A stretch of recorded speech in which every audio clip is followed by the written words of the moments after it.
يقال أنه سحب العصب للأسنان يسوي مشاكل بالدماغ. خلينا نشوف هذا الكلام صحيح أو في شيء من الصحة أو كله غلط. لما يلتهب العصب أسنانك لأي سبب كان، الألم المرافق للعصب حيكون متوزع بكل مكان لدرجة أنك ما تقدر تحدد وين مكان الألم. ليش يحصل هذا الشيء؟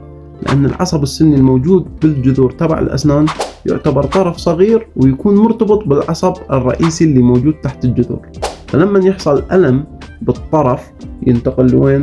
للعصب الرئيسي، فيتشتت الألم بكل مكان يمر فيه هذا العصب الرئيسي. ممكن يوصل الألم للأذن أو للرأس، وممكن يكون السن المتضرر بمكان والألم يجيك بسن ثاني تماما، أو بجهة كاملة تبدأ تحس إنه أسنانك كلها توجعك. هذا الكلام وهذه نوعية الألم عكس تماما نوعية الألم اللي تجيك من التهاب باللثة أو تسوس.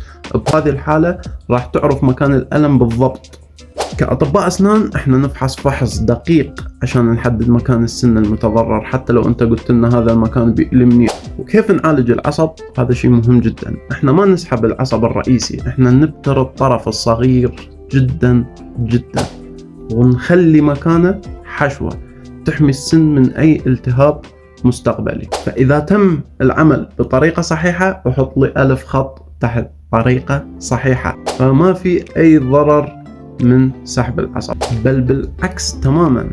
إذا تركت السن اللي ملتهب العصب فيه بدون علاج حيسوي لك مشاكل بالدماغ، حيسوي لك أمراض ومشاكل يعني ما أحب أتكلم فيها، عافانا وعافاكم الله. فالخلاصة الإشاعات اللي تطلع عن هذا الموضوع خاطئة تماما إذا تم بطريقة صحيحة، وصحيحة تماما إذا تم بطريقة خطأ. وهذا أحمد الكناني، وهذه معلومة أسنانية. سلام.